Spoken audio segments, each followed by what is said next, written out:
सभी का आपके अपने YouTube चैनल सक्सेस पथ पर बहुत बहुत स्वागत है। आज हम जीके के इस सीरीज में पंचायती राज व्यवस्था के जितने भी ऑब्जेक्टिव क्वेश्चंस बनते हैं जो इम्पोर्टेंट है आपके एग्जामिनेशन पॉइंट ऑफ व्यू से, उन सबको इस वीडियो में हम कवर करने वाले हैं। कल आपका 24 अप्रैल को पंचायती राज दिवस था, उसी के टॉपिक की बात करेंगे। उसी पर जो भी आपके पंचायती राज व्यवस्था के जितने भी ऑब्जेक्टिव क्वेश्चंस हैं उनको हम कवर करेंगे यहाँ पे। तो चलिए हम देखते हैं।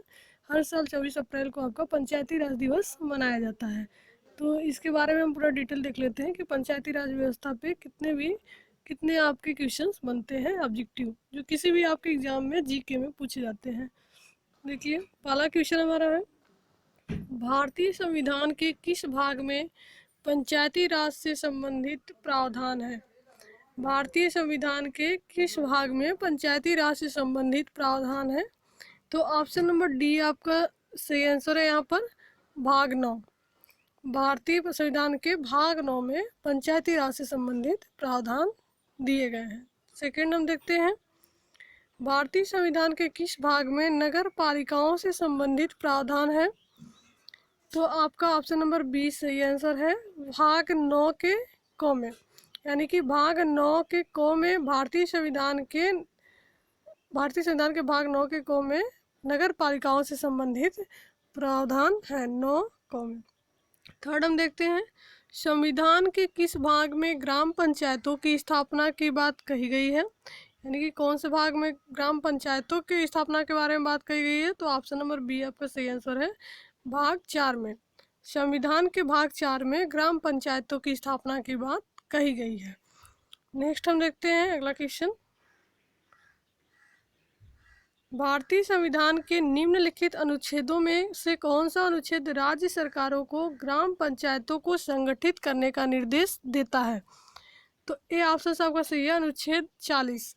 भारतीय संविधान के अनुच्छेद 40 निम्नलिखित अनुच्छेदों में से कौन सा अनुच्छेद, यानी कि अनुच्छेद 40 आपके राज्य सरकारों को ग्राम पंचायतों को संगठित करने का निर्देश देता है। अनुच्छेद 40 के में ये कहा गया है।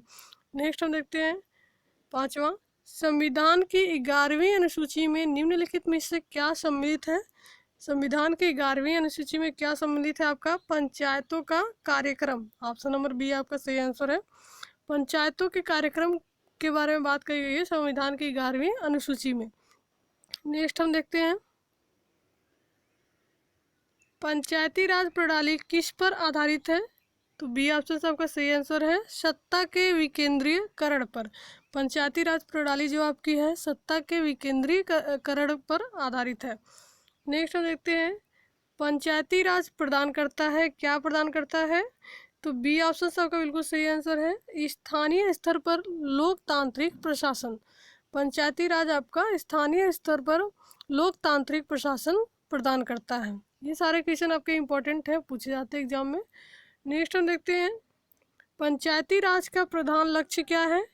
तो सी ऑप्शन से आपका सही आंसर है, ग्रामवासियों में शक्ति का विकेंद्रीकरण।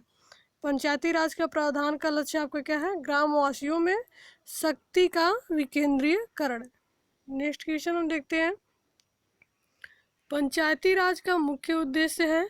पंचायती राज का मुख्य उद्देश्य आपका क्या है? ऑप्शन नंबर डी आपका सही आंसर है, जनता को विकास मूलक प्रशासन में भागीदारी योग्य बनाना। ये क्वेश्चन आपका यूपीपीसीएस 2004 में पूछा गया है। जनता को विकास मूलक प्रशासन में भागीदारी योग्य बनाना, ये मुख्य उद्देश्य है आपका पंचायती राज का। नेक्स्ट हम देखते हैं, 73वां संवैधानिक संशोधन का संबंध किससे है? तो पंचायती राज से है। सी ऑप्शन आपका सही आंसर। ये क्वेश्चन आपका एसएससी 2015 में पूछा गया है। 73वां संवैधानिक संशोधन का संबंध आपका पंचायती राज से है।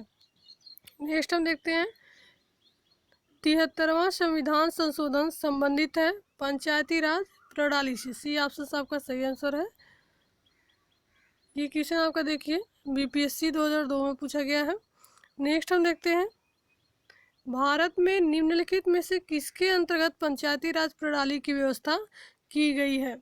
किसके अंतर्गत की गई है? तो सी ऑप्शन आपका सही आंसर है, नीति निर्देशक सिद्धांत के अंतर्गत। भारत में नीति निर्देशक सिद्धांत के अंतर्गत पंचायती राज प्रणाली की व्यवस्था की गई है। नेक्स्ट हम देखते हैं, किस संविधान संशोधन द्वारा पंचायती राज संस्थाओं को संवैधानिक दर्जा प्रदान किया गया है? किस संवैधानिक संशोधन द्वारा ये दर्जा प्रदान किया गया है? तो ऑप्शन नंबर सी आपका सही आंसर है, 73वां संवैधानिक संशोधन द्वारा पंचायती राज संस्थाओं को संवैधानिक दर्जा प्रदान किया गया है। नेक्स्ट हम देखते हैं 73वें संविधान संशोधन द्वारा संविधान में कौन सी अनुसूची जोड़ी गई है? तो 73वें संविधान संशोधन द्वारा संविधान में 11वीं अनुसूची जोड़ी गई है। सी ऑप्शन आपका सही आंसर है। नेक्स्ट हम देखते हैं 73वें संविधान संशोधन द्वारा 11वीं अनुसूची में पंचायती राज संस्थाओं को कितने कार्य सौंपे गए हैं? तो डी ऑप्शन आपका सही आंसर है, 29। 73वें संविधान संशोधन द्वारा 11वीं अनुसूची में पंचायती राज संस्थाओं को 29 कार्य सौंपे गए। नेक्स्ट हम देखते हैं 73वें संविधान संशोधन के अनुसार पंचायती राज संस्थाओं में अध्यक्ष के कम से कम कितने पद महिलाओं के लिए आरक्षित किए गए हैं? 1/3 1/3 इतने पद आपके महिलाओं के लिए आरक्षित हैं पंचायती राज संस्था में। देखिए 73वें संविधान संशोधन के अनुसार पंचायती राज संस्थाओं में अध्यक्ष के कम से कम 1/3 यानी कि 1/3 पद महिलाओं के लिए आरक्षित किए गए हैं, ये याद रखेंगे।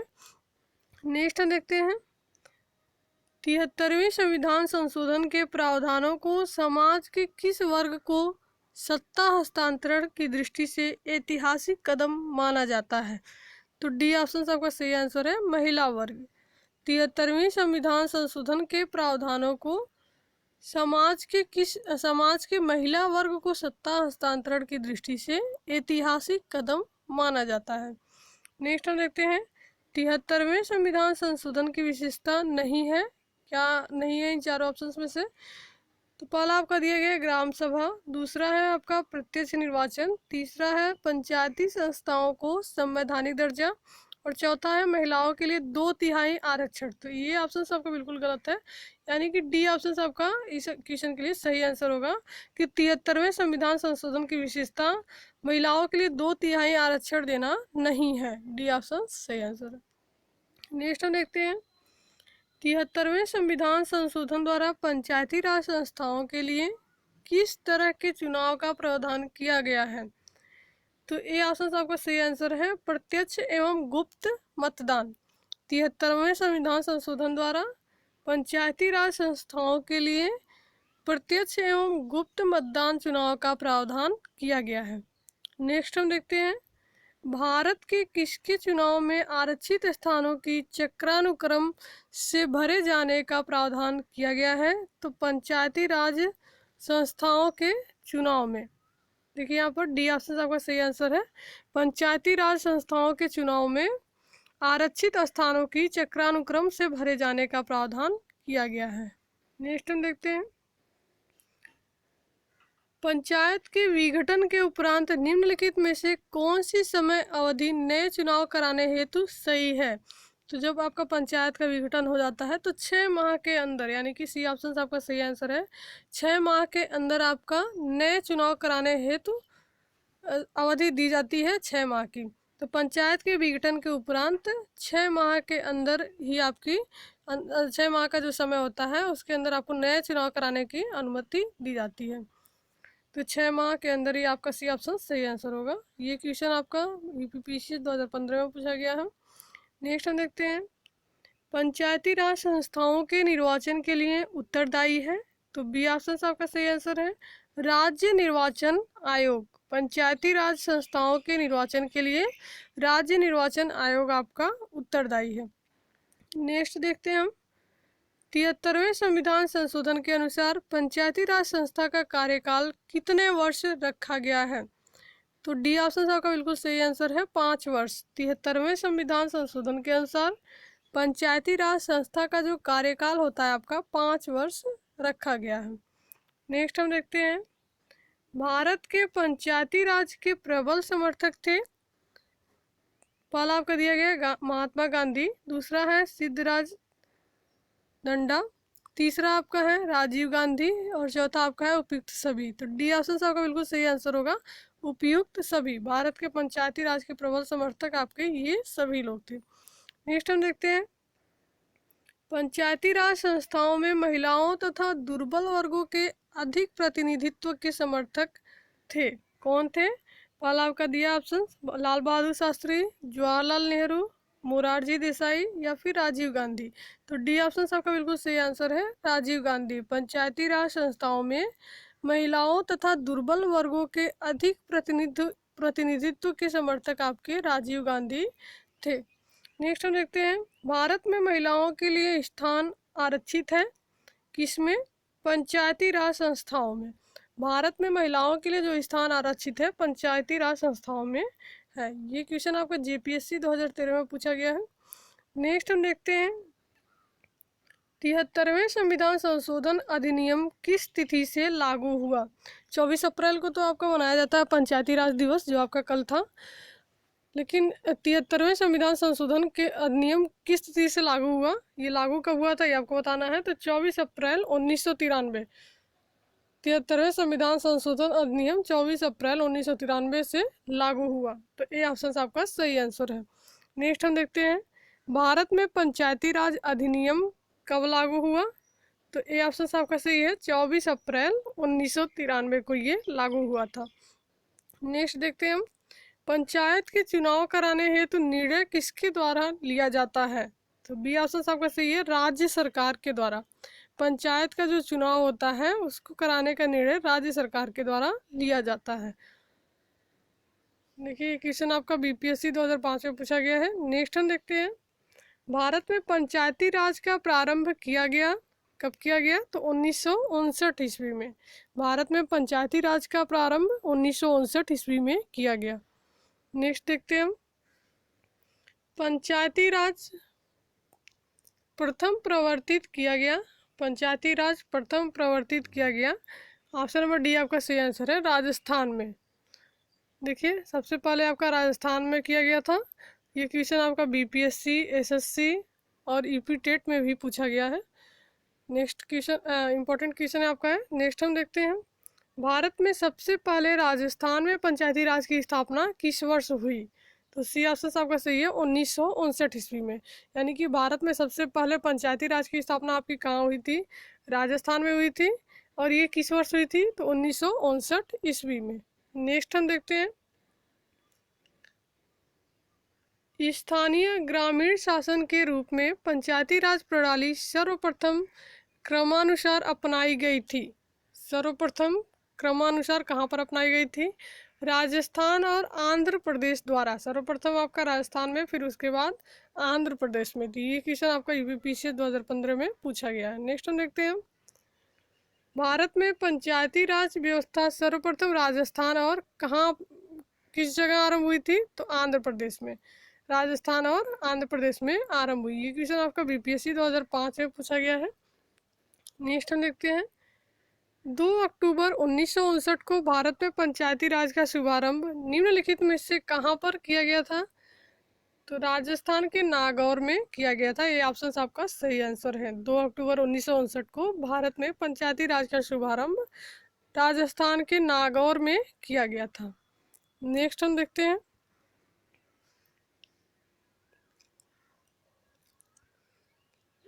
देश के ग्रामीण क्षेत्र के सामाजिक एवं सांस्कृतिक उत्थान के लिए सामुदायिक विकास कार्यक्रम कब प्रारंभ किया गया?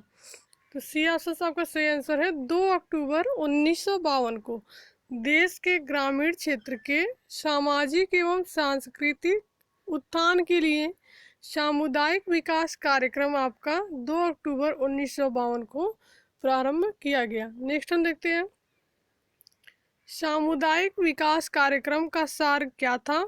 लोक भागीदारी। सी ऑप्शन आपका सही आंसर है, सामुदायिक विकास कार्यक्रम का सार आपका लोक भागीदारी था। नेक्स्ट देखते हैं, भारत सरकार द्वारा सामुदायिक विकास योजना की शुरुआत की गई 2 अक्टूबर 1953 को। डी ऑप्शन आपका सही आंसर है, 2 अक्टूबर 1953 को की गई थी इसकी शुरुआत। ये क्वेश्चन आपका बीपीएससी 1999 में पूछा गया है और ऊपर वाला आपका 2015 में पूछा गया था। नेक्स्ट हम देखते हैं,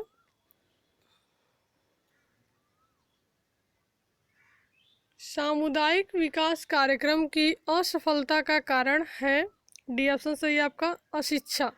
सामुदायिक विकास कार्यक्रम की असफलता का कारण आपका है अशिक्षा। नेक्स्ट देखते हैं हम, पंचायती राज की दृष्टि से महत्वपूर्ण प्रतिवेदन है, सी ऑप्शन आपका सही है, बलवंत राय मेहता समिति प्रतिवेदन। पंचायती राज की दृष्टि से महत्वपूर्ण प्रतिवेदन आपका क्या है, बलवंत राय मेहता समिति प्रतिवेदन। नेक्स्ट देखते हैं हम,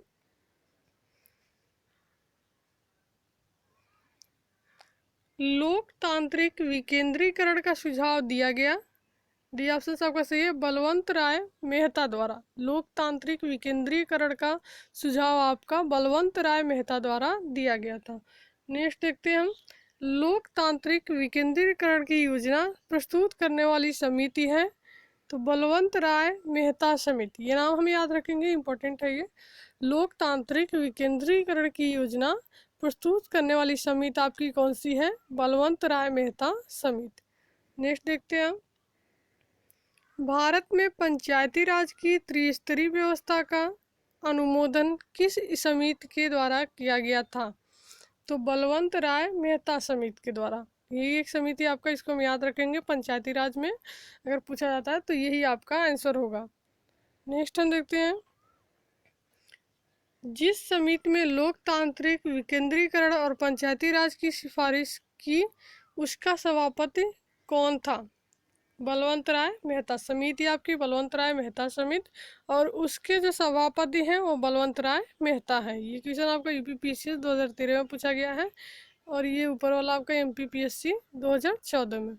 नेक्स्ट हम देखते हैं, पंचायती राज से संबंधित निम्नलिखित कथनों में से कौन सा सही नहीं है।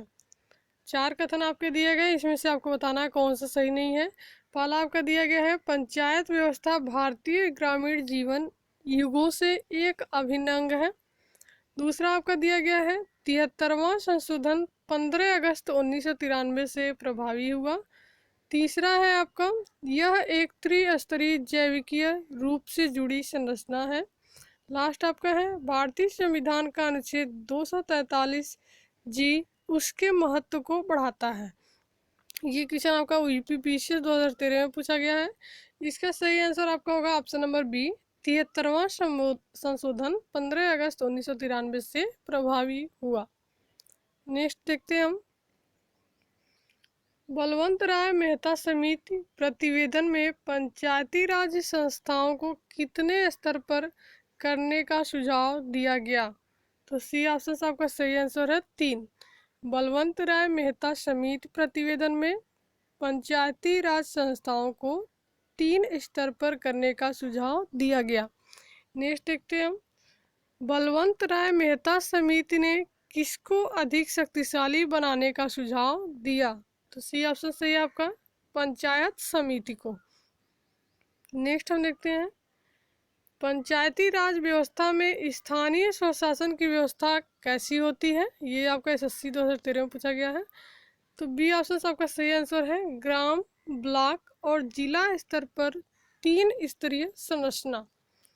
नेक्स्ट देखते हैं हम, बलवंत राय समिति प्रतिवेदन के अनुसार महत्वपूर्ण संस्था है पंचायत समिति, सी ऑप्शन आपका सही आंसर है, बलवंत राय समिति प्रतिवेदन के अनुसार महत्वपूर्ण संस्था आपकी है पंचायत समिति। नेक्स्ट हम देखते हैं, निम्नलिखित में से कौन पंचायती राज संस्थान नहीं है, तो 4 ऑप्शन आपके दिए गए हैं, जिला परिषद, पंचायत समिति, ग्राम पंचायत और नगर परिषद।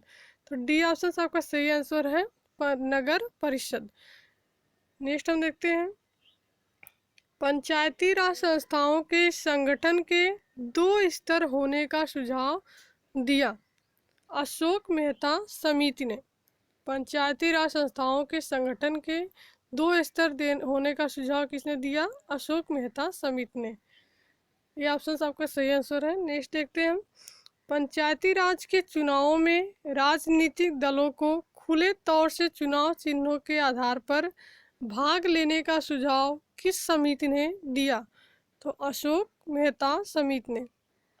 पंचायती राज के चुनावों में राजनीतिक दलों को खुले तौर से चुनाव चिन्हों के आधार पर भाग लेने देने का सुझाव किस समिति ने दिया? अशोक मेहता समिति ने। नेक्स्ट हम देखते हैं, सन 1977 में केंद्र सरकार ने पंचायती राज संस्था की कार्यप्रणाली और ढांचे में सुधार लाने के उद्देश्य से किस समिति को नियुक्त किया?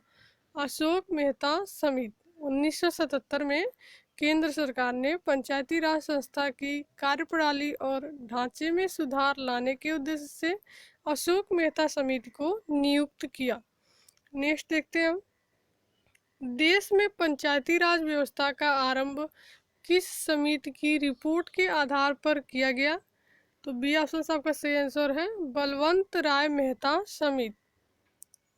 नेक्स्ट देखते हैं हम, बलवंत राय मेहता समिति की अनुशंसाओं के आधार पर किस वर्ष पंचायती राज व्यवस्था को लागू किया गया? तो बी ऑप्शन आपका सही आंसर है, 1958 ईस्वी को। नेक्स्ट देखते हैं हम, अशोक मेहता समिति ने पंचायती राज व्यवस्था के अंतर्गत कितने स्तरीय ढांचे की स्थापना की सलाह दी? 2। ऑप्शन नंबर ए सही आंसर है।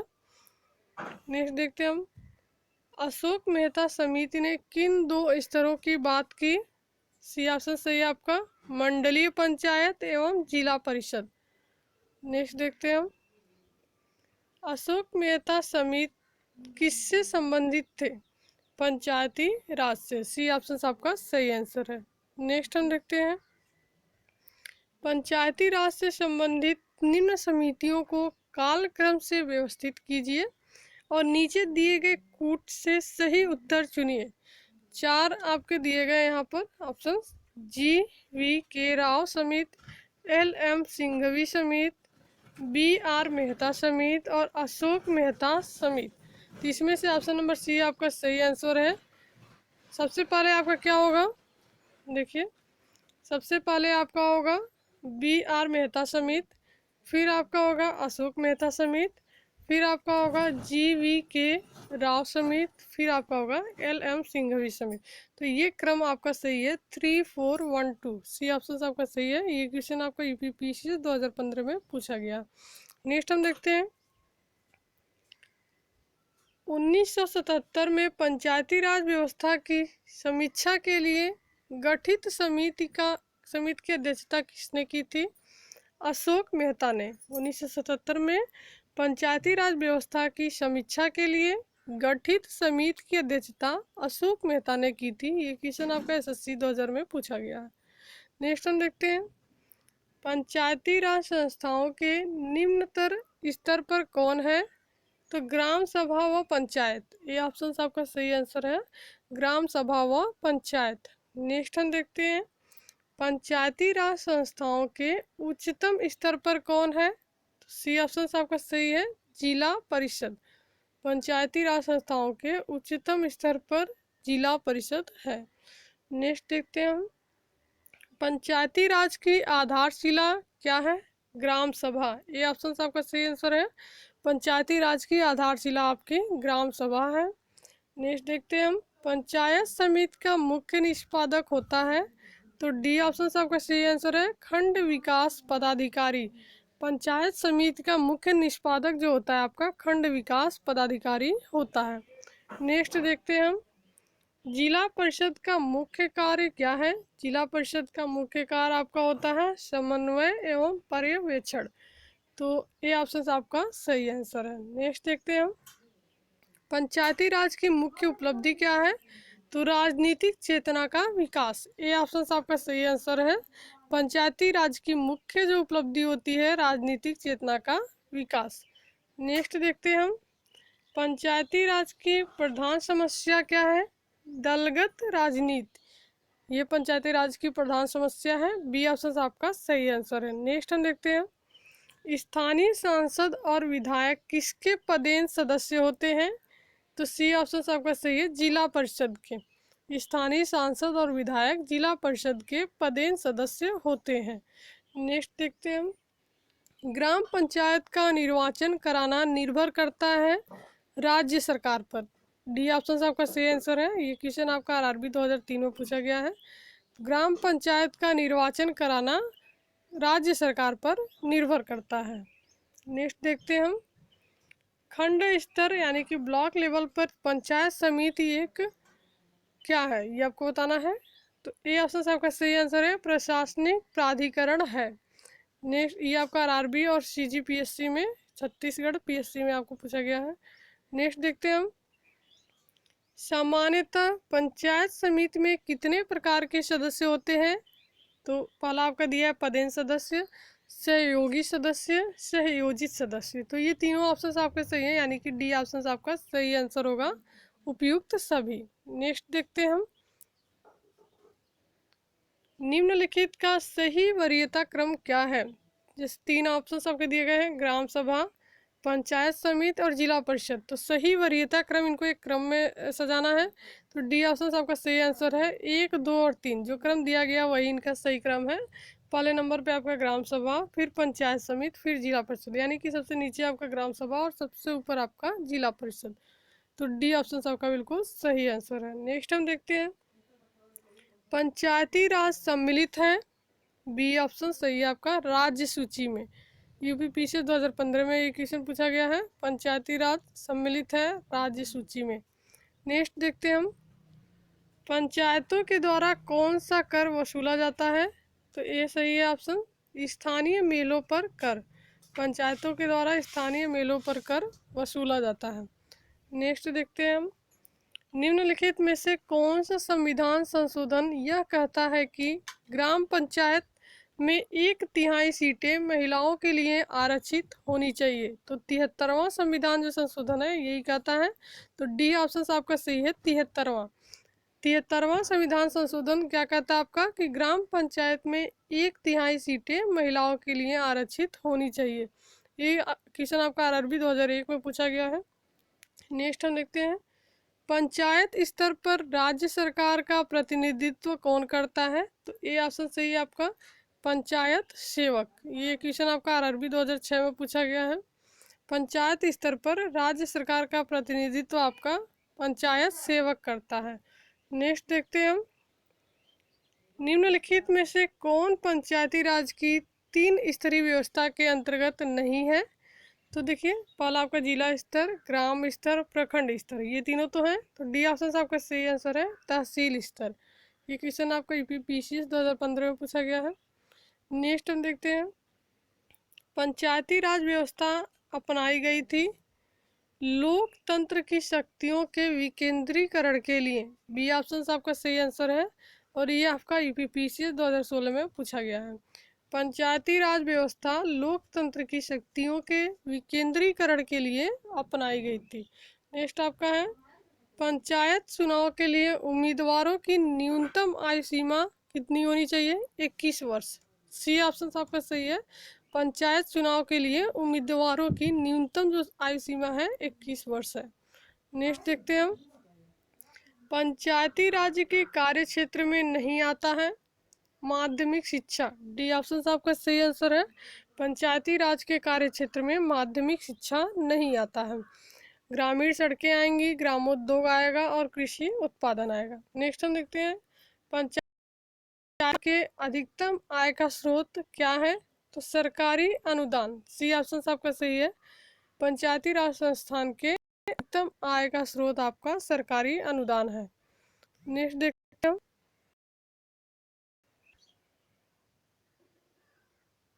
पंचायत समिति का गठन होता है प्रखंड स्तर पर। पंचायत समिति का गठन आपका प्रखंड स्तर पर होता है। तो बी ऑप्शन आपका सही आंसर है। नेक्स्ट देखते हैं हम, पंचायत समिति के प्रशासन का प्रबंध एक सरकारी अधिकारी करता है, जिसे हम क्या कहते हैं, खंड विकास पदाधिकारी। ये ऑप्शन आपका सही आंसर है, पंचायत समिति के प्रशासन का प्रबंध जो एक सरकारी अधिकारी करता है उसे हम खंड विकास पदाधिकारी कहते हैं। नेक्स्ट देखते हैं, पंचायती राज त्रिसोपान प्रणाली का प्राथमिक भाग क्या है, ग्राम पंचायत। ठीक है, प्राथमिक भाग आपका ग्राम पंचायत है।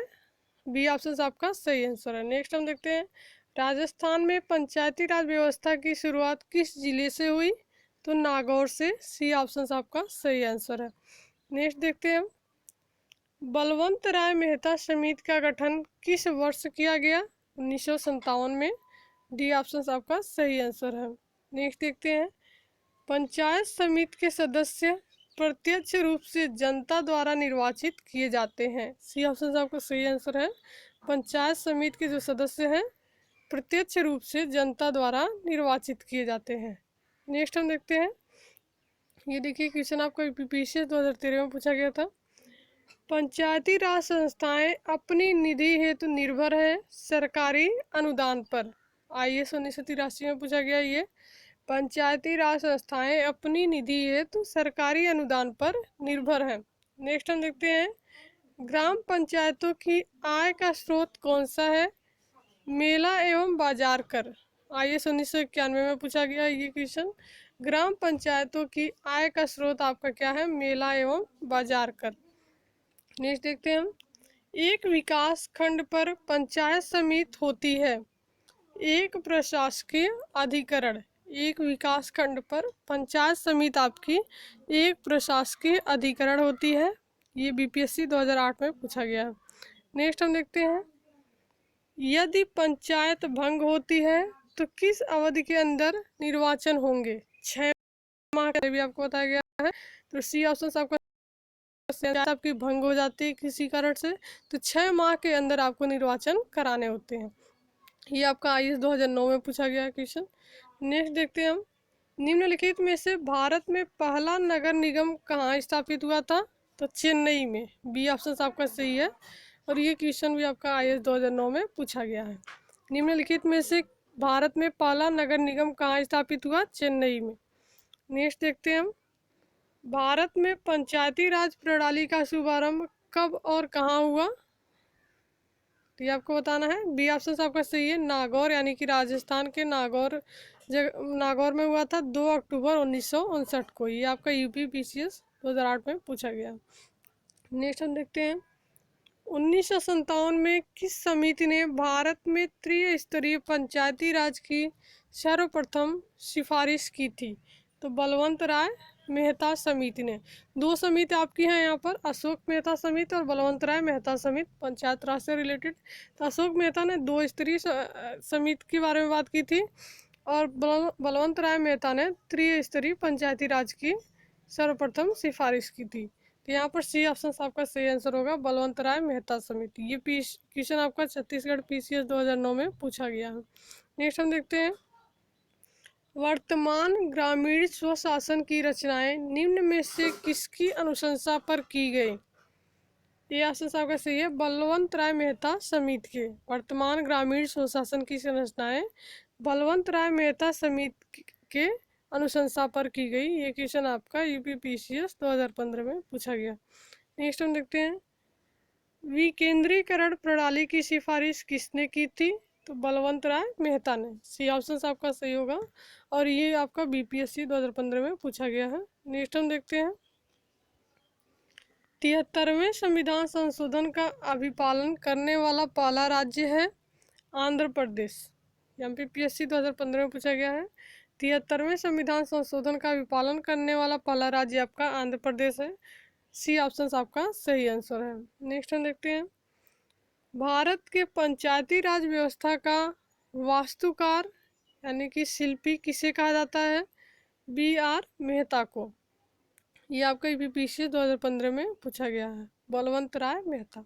नेक्स्ट हम देखते हैं, भारत में सही मायने में स्थानीय स्वशासन का जनक किसे कहा जाता है? लॉर्ड रिपन को। बी ऑप्शन आपका सही है और ये आपका SSC 2010 में पूछा गया है। लॉर्ड रिपन को स्थानीय स्वशासन का जनक कहा जाता है। नेक्स्ट हम देखते हैं, भारत में प्रत्यक्ष लोकतंत्र का उदाहरण क्या है? ग्राम सभा। सी ऑप्शन आपका सही आंसर है। ये आपका SSC 2013 में पूछा गया है। ग्राम सभा आपका भारत में प्रत्यक्ष लोकतंत्र का उदाहरण है। नेक्स्ट हम देखते हैं, ग्राम सभा का अभिप्राय है, क्या अभिप्राय है? ग्राम स्तर के पंचायत क्षेत्र के निर्वाचक नामावली में पंजीकृत लोग। ये आपका UPPCS 2015 में पूछा गया है। तो ग्राम सभा का अभिप्राय आपका है, ग्राम स्तर के पंचायत क्षेत्र के निर्वाचक नामावली में पंजीकृत लोग। सी ऑप्शन आपका सही आंसर है। नेक्स्ट हम देखते हैं, निम्नलिखित में से कौन सी एक समिति पंचायती राज संस्था से संबंधित नहीं है? तो ये आपका ए ऑप्शन सही है, PVN राव समिति। अशोक मेहता समिति तो आपकी संबंधित है पंचायती राज से, बलवंत राय भी संबंधित है और LM सिंघवी भी संबंधित है। ये आपका ए ऑप्शन सही होगा। UPPSC 2014 में ये पूछा गया। नेक्स्ट हम देखते हैं लास्ट क्वेश्चन आपका पंचायती राज व्यवस्था का। ग्राम पंचायतों की आय का साधन निम्नलिखित में से कौन नहीं है? तो कृषि आय पर कर। तो ये आपका UPPSC 2015 में पूछा गया है। ऐसे ही और वीडियोस के लिए आप चैनल को सब्सक्राइब